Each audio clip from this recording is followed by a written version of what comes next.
Olá, amigos, tudo bem? Será que autoajuda e autoconhecimento são a mesma coisa ou são coisas diferentes? Será que é possível compreender a diferença que elas têm e o quanto isso transforma ou não as nossas vidas? Vamos juntos então, mais um capítulo do Mundo do Autoconhecimento.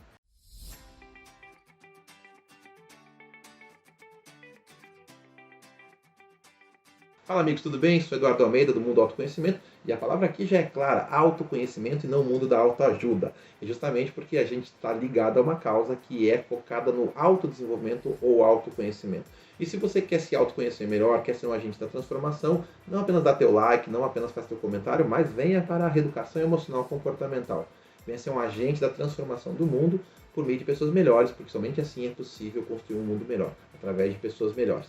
Quando a gente para pensar nessa questão da autoajuda e do autoconhecimento, há uma diferença muito sutil, porém bastante importante. E nós estamos vivendo hoje um mundo da autoajuda, o que é bastante sério. O Clóvis de Barros, que é um filósofo muito engraçado, ele fala que se todas as livrarias dos aeroportos fossem queimadas, o mundo ganharia muito com isso, porque ele é totalmente contra esses livros que dizem 10 formas para fazer isso, 10 maneiras de ser feliz. E é muito interessante o que ele traz, porque de certa forma faz sentido. Quando a gente tenta diferenciar o autoconhecimento da autoajuda, a característica da autoajuda é justamente essa: fórmulas fechadas e infalíveis, normalmente numéricas, né? 10 formas, 10 maneiras, 7 leis, 7 princípios das pessoas altamente eficazes, que vão gerar sempre uma mudança garantida com resultado bem definido. E isso não é muito inteligente, por quê? Porque a autoajuda ela é um processo de simplificação da realidade. É como se existisse a possibilidade num mundo tão complexo, com pessoas tão diversas, da gente achar uma fórmula que fosse universal para todos. Todo mundo que segue isso vai ter um resultado pré-definido e que será o sucesso. Então, há duas coisas que estão caracterizadas na autoajuda que tornam ela muito fraca e muito perigosa. Primeira é a forma como universal todo mundo que seguir vai atingir esse objetivo. Segundo é a venda do sucesso. São esses dois elementos que são mais graves na autoajuda. A autoajuda é muito pautada no sucesso, a busca do sucesso. Se você atingir isso aqui, você vai ter vai atingir. Se você fizer esse curso, seguir essa linha, você vai atingir o sucesso. E a pergunta é: o que é o sucesso? Estamos falando na quantidade material de bens que você tem, no emprego que você tem, no carro que você anda. Isso é o sucesso? E normalmente a autoajuda trabalha muito com direção à riqueza e ao sucesso material. E isso é muito pobre. Então começa aqui o nosso problema com a autoajuda.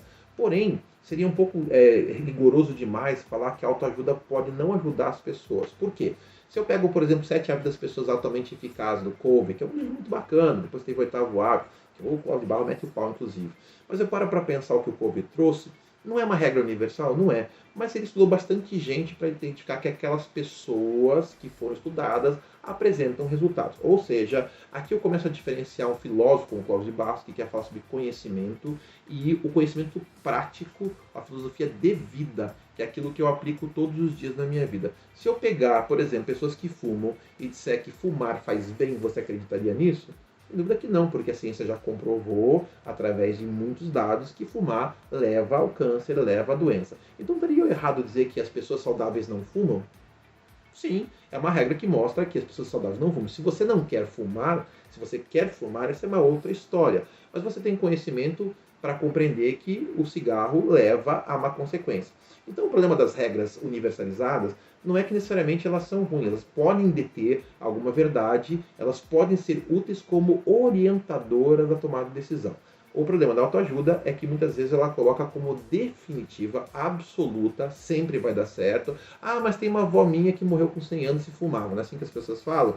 Pois é, mas será que você tem garantias de que você é igual à tua avó? Será que tem garantias que se você seguir o mesmo caminho vai dar certo para você também? Então, estatisticamente, a gente sabe que nesse caso existe maior perspectiva de sucesso para quem seguir a regra do não fumar, por exemplo. Porém, é verdade que tem exceções. Mas o que eu posso entender, então, é que é uma questão de bom senso. Quando eu vejo a regra da autoajuda, eu digo, elas dizem sobre 10 leis para tornar as pessoas felizes. Isso é verdade? Não. Mas significa que se eu olhar com bom senso aquelas regras, eu poderei tirar o que há de melhor nela.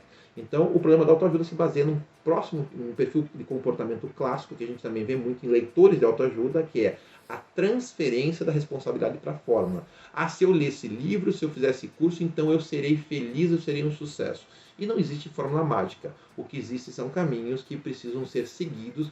E se aquele autor, aquela pessoa criou 10 princípios, 7 princípios, cabe a você ler com bom senso. Muitos desses livros são muito gostosos, são muito bons, e você poderá tirar coisas saudáveis deles, apesar de entender que eles tenderão a universalizar, e aqui temos um problema em relação a isso. Mas o autoconhecimento é o oposto disso, porque o autoconhecimento não tem a ver com regras fechadas, nem com respostas prontas. O autoconhecimento é justamente o caminho no qual eu começo a lidar com perguntas abertas. Quanto mais eu lido com o meu autoconhecimento, mais eu me compreendo, mais eu sei quem eu sou. Eu começo a compreender as virtudes, as potências que estão presentes em mim. Eu começo a compreender qual é o meu propósito, eu começo a compreender quais são as minhas habilidades, quais são meus valores. E por meio desses princípios que são muito pouco estudados em nossa sociedade, eles não são estudados no colégio, não são estudados na universidade, nem no doutorado, nem no mestrado, você começa a ter mais clareza sobre quem você é. E quando você tem clareza sobre quem você é, autoconhecimento, você começa a ter instrumentos mais consistentes, mais precisos para poder circular, navegar pelo mundo.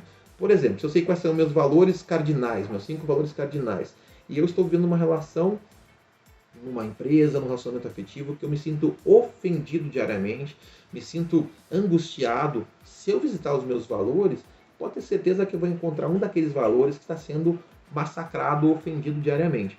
Muitas vezes eu pego um cliente meu, por exemplo, que tem espiritualidade como um valor de topo, tem teste para a gente fazer isso, né?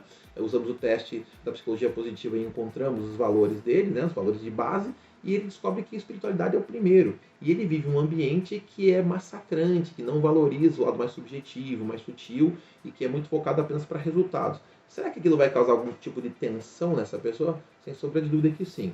E aí ele pode, a partir do autoconhecimento, tomar a decisão se ele quer continuar naquele lugar e o que ele fará para administrar essa incompatibilidade, ou se ele quer viver uma relação onde haja maior sinergia entre os seus valores e a vida que ele está vivendo, o trabalho que ele está realizando.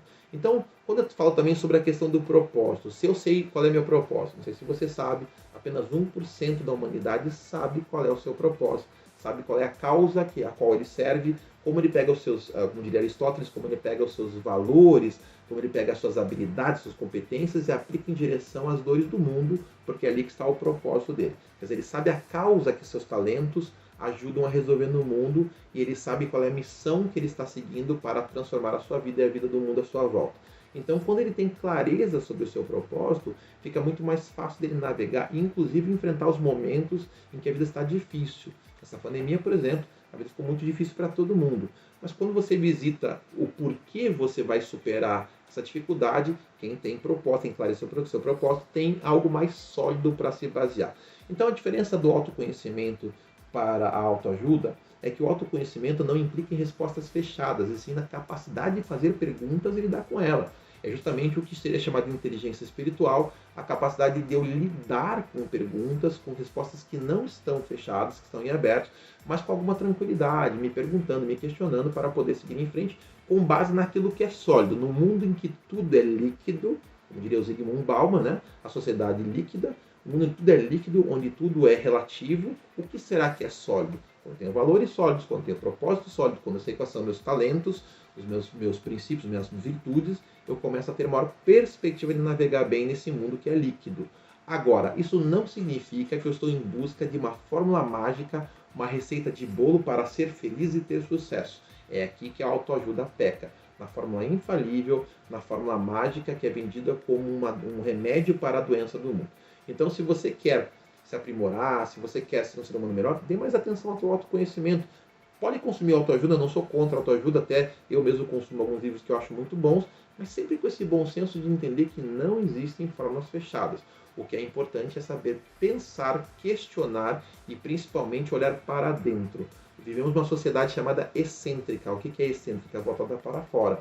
Precisamos fazer um trabalho, um esforço de nos voltarmos para dentro, reconhecendo quem somos, o que acreditamos, aquilo que nos torna únicos, para assim podermos nos diferenciar e fazer também a diferença no mundo que estamos vivendo. Quer descobrir quem é você, os seus valores, suas virtudes? venha para a reeducação emocional comportamental, venha ser um agente dessa transformação, começando sempre por transformar a sua própria vida.